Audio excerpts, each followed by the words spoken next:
Jubilei 2025. Tunapokuwa na maadhimisho makubwa haya, hasa kusherehekea na kufurahia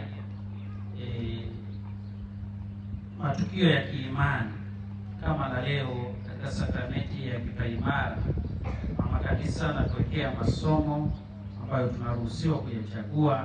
Sasa tumechagua yenyewe yale masomo ya Pentekoste. Sasa siku ya kipaimara, ile siku ambayo tunakumbuka siku ya Pentekoste, Roho Mtakatifu alipowashukia mitume. Na katika sakramenti ya kipaimara, Roho Mtakatifu anaendelea kushuka katika kila mmoja wa hawa wanaopokea sakramenti ya kipaimara, ili awaimarishe, awatie nguvu, waendelee kuisimamia, kuitetea imani na wawe jasiri, wasio na uoga. Ni katika hali hiyo ndio maana tumepewa simulizi la kutosha katika kitabu cha Matendo ya Mitume linaloelezea bayana kuwa ilikuwaje siku ile ya Pentekoste ya kwanza. Yaani Pentekoste ya kwanza ilikuwaje? Nayo ilikuwa katika namna hii: wale wote waliokuwa wafuasi wa Yesu na wale wote ambao wengine walikuwa wanashuhudia au kwa mbali au kwa karibu, wote walikuwa na mashaka na huzuni.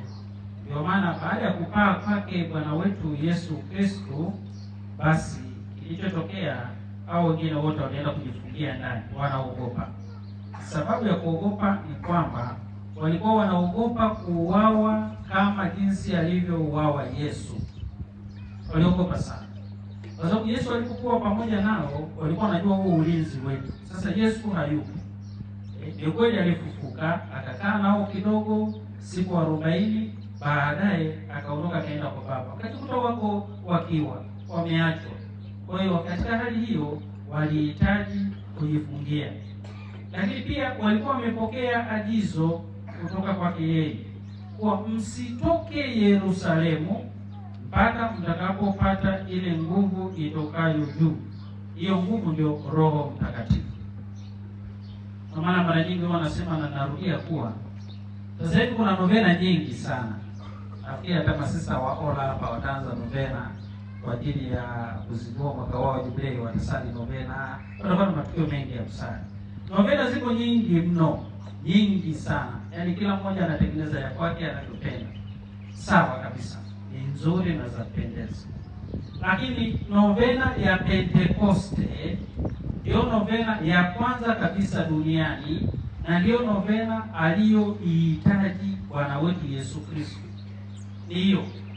Kwa Mkristo Mkatoliki ambaye hushiriki novena ya Pentekoste, unafanya kosa kubwa, kwa sababu unaenda kinyume na maagizo. Kwa hiyo tukishatangazwa kwa tunaanza novena ya Pentekoste, wote tunapaswa kujaa ndani ya kanisa kusali, kumuomba Roho Mtakatifu atujie. Kwa hiyo hilo la kwanza nitaka niwaambie na niwasisitize kuwa usipuuzie novena ya Pentekoste katika, kwa sababu ni agizo hilo. Na ndio maana kuwa wale mitume na wafuasi wengine wote walijifungia ndani wakiwa wanasali mpaka Roho Mtakatifu alipowashukia ile siku ya 50. Na alipowashukia, watu walikuwa wamekusanyika kutoka sehemu mbalimbali, lakini wote waliunganishwa katika umoja, amani, upendo, furaha. Hata ukatokea muujiza, wakawa wanaongea, wanaelewana pamoja na tofauti zao. Waliweka kando tofauti zao, wakaketi wakaangalia nini tunachokipokea, wakapokea Roho Mtakatifu. Leo hii wana wapendwa, mtampokea Roho Mtakatifu ambaye anakuja kwenu na mapaji haya. Ndio maana katika somo letu la pili nimeeleza bayana, kuna tofauti za karama, lakini Roho ni yeye yule mmoja. Ni kama vile ilivyokuwa tofauti iliyokuwa kati ya Wamedi, Wakilikia, wa kule Ponto, Krete. Hizi tofauti tunaweza kusema zilikuwa ni kama karama, mtu anatoka huko mbali, lakini wakaunganishwa na Roho mmoja. Walipoongea walisikilizana. Roho Mtakatifu anaunganisha. Roho Mtakatifu analeta amani. Roho Mtakatifu analeta furaha.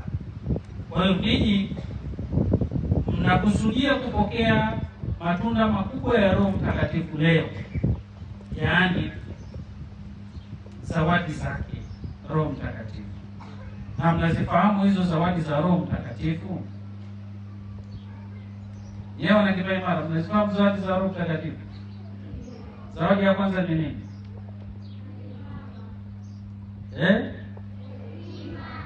Nyingine? Alafu endeleni.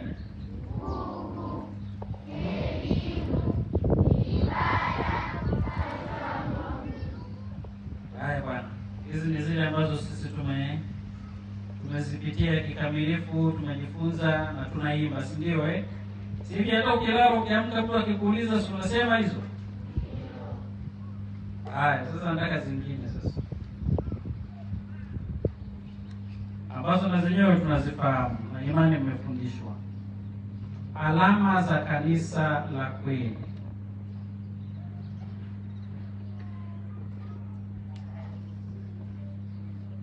Alama za kanisa letu la kweli ni zipi?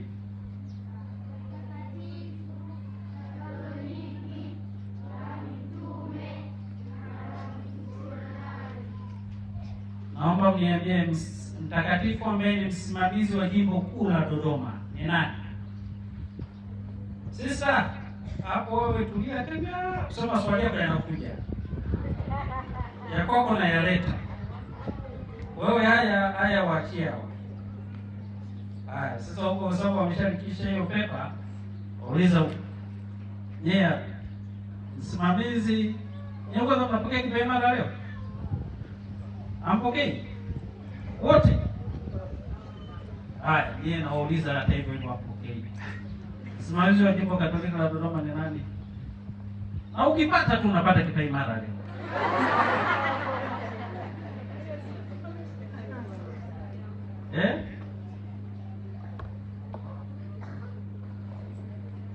Wewe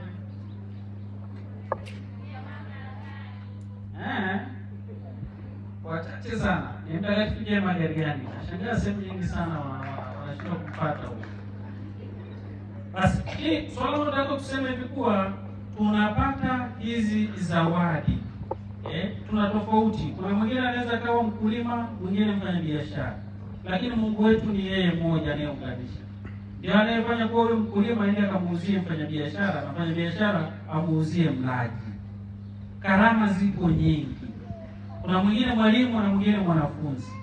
Mwalimu atapaswa kufundishwa ili mwanafunzi aelewe, na yeye baadaye au ajawe mwalimu au afanye kitu kingine. Karama zipo nyingi. Lakini ni lazima tumuishe huyu Roho Mtakatifu katika mioyo yetu. Roho Mtakatifu lazima asimame na afanye kazi kweli ndani yetu. Leo ninyi mnakusudia hilo. Na tumesikia katika Injili inatuongelea habari. Yesu anasema mara 3. Utasema nini mara 3? Injili tumesikiliza. Amewaambia wale aliowakuta mara 3. Aliwaambia nini? Aliwaambia amani kwenu. Hivi sisi tuna amani? Tuna amani hatuna? Kama tunayo tumshukuru Mungu. Kama hatuna tujue kuwa kuna sehemu tumecheza na huyo Roho Mtakatifu. Sababu yeye ndio mletaji wa mapaji haya, pamoja na amani na furaha na upendo na nini, pamoja na yale mengine yote yale ya hekima, akili, shauri, elimu, nguvu, sijui ibada na kadhalika. Lakini pia tunajua kabisa kuwa Roho Mtakatifu pia ndiye faraja yetu, aliyetuletea amani. Kwa kama hakuna amani katika jumuiya zetu, kama hakuna amani katika familia zetu, hakuna amani katika vikundi vyetu, au wewe mwenyewe binafsi huna amani, tayari chukua hatua ya kuitafuta hiyo amani. Na kituo chako cha kwanza, tafute Roho Mtakatifu. Unajua Roho Mtakatifu hata sisi ambao wenyewe tumeshampokea, hata wale ambao hawajapata kipaimara au hawajaanza mafundisho ya kipaimara, Roho Mtakatifu yupo. Tulipokea tangu kuanzia kwenye sakramenti ya ubatizo Roho Mtakatifu. Lakini tatizo wakati mwingine hatumuishi ndani yetu. Yaani tunamfanya asifanye kazi. Sasa lugha nzuri ya Kiswahili inashindwa, lakini nafikiri kuuisha. Roho Mtakatifu ndani yetu anakuwa amelala.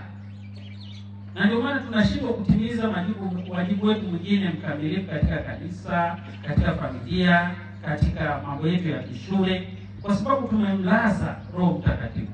Tunapaswa kumwamsha Roho Mtakatifu. Na Roho Mtakatifu lazima awe active katika maisha yetu. Sio awe dormant. Lazima awe active katika maisha yetu. Mtu anayechangamkia fursa mbalimbali za kiimani, Roho Mtakatifu anafanya kazi kwake. Mtu anayefurahia kusoma, sio kama wenyewe wanafunzi kengele na gogo asubuhi ya kuamka unaanza sasa, jamani kengele hili nalo, ujue umemlaza Roho Mtakatifu.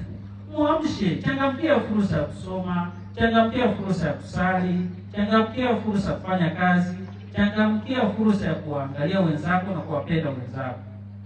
Tumuombe Roho Mtakatifu siku zote atusaidie na awe ndani ya maisha yetu. Sasa lingine ambalo mimi nataka leo mimi na ninyi tusaidiane, na hasa naomba wasimamizi wa ubatizo na wazazi tusaidiane jambo hili.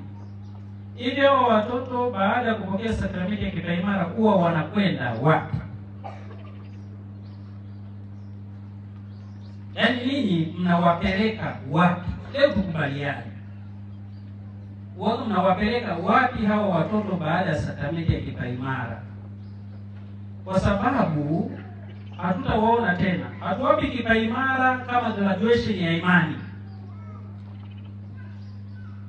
Yaani kipaimara hiki sio mahafali ya imani ya kumaliza na kutokuja tena kanisani, kutokupenda tena mambo ya dini, kutokwenda kwenye jumuiya, kutokuwajibika katika kazi mbalimbali. Kipaimara hakina maana hiyo.